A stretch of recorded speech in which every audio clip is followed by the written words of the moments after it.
Senator Murray. Thank you very much, Mr. Chairman. Mr. Secretary, the war in Iran has not only cost 13 American service member lives, it is also costing American taxpayers dearly. Tens of billions of dollars and counting, and that's money that could be helping people perhaps get health care. But instead, we're paying for bombs dropped in a war that American people overwhelmingly oppose. Now, earlier this morning, I know that your team testified Trump's war with Iran cost $29 billion so far. That is $29 billion blown on a war of choice, and that's what it would have cost, actually, to save the ACA tax credits. But as my colleagues have already stated, what is concerning as well is it seems quite clear that that cost estimate is suspiciously low. Now, your acting comptroller suggested that damage to U.S. facilities was not factored into that figure. It is clear that there has been extensive damage to American military assets. New reporting from the Washington Post and others indicates that Iran has hit at least 228 structures or pieces of equipment at U.S. military sites. Can you tell us what the cost of damage done to U.S. facilities is because of this war? Well, I think Jay covered pretty clearly what we can or cannot share, but I would simply respond that, and I think it's an important point, considering what the president is undertaking, is what is the cost of Iran obtaining a nuclear weapon? And the fact that this president's been willing to make a historic and courageous choice to confront that, it comes with cost, and we recognize that. I understand what your judgment that, is. We have a judgment as well, and I'm asking if you can tell us, and at what point you can tell us what the cost of damage done to U.S. facilities is because of this war. Yeah, ma'am, thanks for the question. So for future posture in the Middle East, we don't know what that's going to look like. We don't know how we're going to design these bases. The damage to date, you do not have any cost estimate on it at all? For the military construction, I don't have a cost estimate to provide you at this time. Well, when will we get that? Again, it depends on what the future posture is, how we decide to construct those bases. To date, you know what has happened to date. We can't get that number, and that is a real concern to us. Our job is to appropriate dollars, and we're just told it's coming, and we don't get it, so it's very hard to do our budgets. And right now, Mr. Secretary, people are paying $4, $5, even $6, $7 for gas, and American taxpayers are now on the hook as well for paying for this disastrous war. You're spending families' hard-earned tax dollars on a war that many strongly oppose, and you're forcing people to pay more at the pump, and yet you're not even providing a real breakdown for the cost of this war so far. We have no real details. You have indicated that. And yet now you want Congress to send you $1.5 trillion more. To me, that is unacceptable, and I hope our Republican colleagues will join us in not only rejecting that absurd request, but in insisting that the American people get the actual answers on how much money, their money, we are spending on this. Now, let me turn and say, Secretary Hexas, the president has called Medicaid, Medicare, and child care little scams and said, quote, we're fighting wars, we cannot take care of daycare. I'm just trying to understand that. Is it your position, since you're asking taxpayers for another $500 billion for the war, that American families should be forced to give up child care and health coverage so that you can have $1.5 trillion for this budget? Senator, that's not my department. I certainly support this, and I also support the president's efforts to find and remove fraud wherever possible in a general sense. I'm not talking and we about do that fraud. in our department as well. I'm not talking about fraud. I actually asked whether an American family should lose their health care or their child care to pay for this budget. That is literally what the president suggested. The president has proposed a historic $1.5 trillion budget that will defend the nation and confront threats like Iran, which previous presidents allowed to happen, as Senator Graham pointed out. Well, previous administrations said they wanted to take care of this problem, and they did not, and he's doing it. This committee, the question in front of the American people is, what are they being asked to give up for this $1.5 trillion? That's where I was talking about. And lastly, Mr. Secretary, your budget request cuts through Trump's ramblings and really, to me, makes the truth clear that you and the president don't value families as much as you value defense contractors. Thank you, Senator Murkowski. Mr. Secretary, I'm just going to follow up on the questions I asked in my first round and the questions that have been asked by members of both parties. In my assessment, there was no imminent threat to the United States that justified the president using his Article II powers and there was insufficient preparation to make sure that we had the right troops, the right capability deployed. There used to be a consensus in national security that America should only go to war when there's an imminent threat to our national security, when all other options have been exhausted, and when we have clear objectives and a plan for how it ends. As General Kane testified, the military was given 3 clear goals: sink the Navy, attack and destroy the ballistic missile launchers, and degrade their defense industrial base, and you've accomplished those. But President Trump celebrated regime change after saying that regime change was the real goal. And our NATO allies have delivered. They have allowed overflight. They have allowed projection of force despite not being consulted. You said just a few moments ago, Mr. Secretary, we control the Strait. But it's clear that reopening the Strait of Hormuz for commercial traffic eludes us, in no small part because Iran retains a robust stockpile of cheap, lethal Shahed drones, and they are getting help from our adversaries in rebuilding them.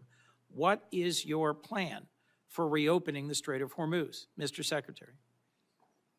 I would just note that the majority of your question was highly disingenuous and loaded with suggestions that I very much don't agree with. From the beginning, Please feel free, sir, to pick any one of those from the things. beginning, we've been very clear about the military objectives and Yes. the underlying strategic objective, which is preventing Iran from getting a nuclear weapon.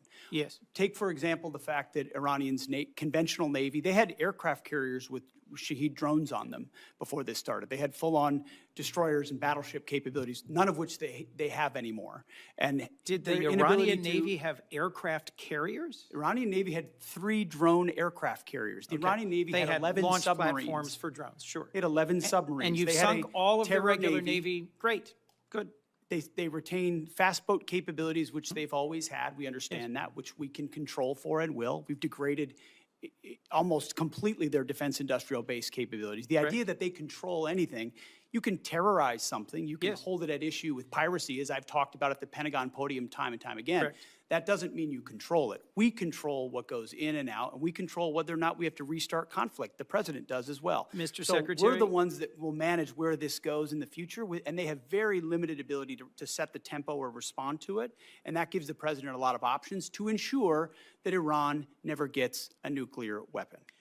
The connection between their ability to close the Strait of Hormuz using fast boats and Shahed drones and our strategic goal, shared broadly, to prevent them from ever having a usable nuclear weapon is utterly unclear to me. And my question was, what's the plan for reopening the Strait of Hormuz to commercial traffic, given Shared broadly, skyrocketing but never prices? executed. Shared broadly, but never executed, because previous administration didn't have the willingness to actually do what it would take. And when Iran was at its weakest moments following the 12-day war, but still wanted the pursuit of a nuclear capability, President Trump made the courageous decision to go at their conventional umbrella and shield, which they were using to protect their nuclear program, which we knew came with threats and branches and sequels. My which we've concern, accounted Mr. for. Secretary, is that you've achieved a series of tactical successes, but are on the verge of a strategic loss, because we are now negotiating. I just think it's so foolish. demand. Here we are in a committee in the United States Senate, 74 days in, and you're talking about strategic loss. We have the ability to 74 defeat a days in. 47-year threat of a pursuit of a nuclear weapon. We have more leverage than we've ever had. We've had incredible battlefield successes, and you're talking about a strategic loss, Mr. cloaked in Secretary. disingenuous questions. Mr. Secretary. This is how you Mr. undercut Secretary. efforts that could otherwise and are otherwise I am being not very your effective. enemy, sir. I am not your adversary. I share your goal of preventing Iran from ever having a usable nuclear weapon.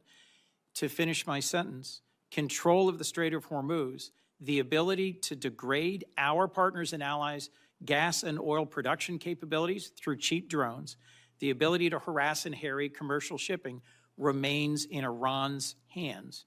And their demands are that we recognize sovereignty for them over the Strait of Hormuz, which I believe our president's rejected, you've rejected, I reject. But my question remains, how do we reopen the Strait of Hormuz to commercial shipping? If we control it, how do we reopen it? And your average American is seeing this at the gas pump every single day as the cost of gas continues to rise. Senator Coons, I know that your question has not yet been responded to. And it deserves an answer. It does But I also deserve an understand I'm answer. delaying my colleagues. But that's the question that deserves an answer, Mr. Secretary.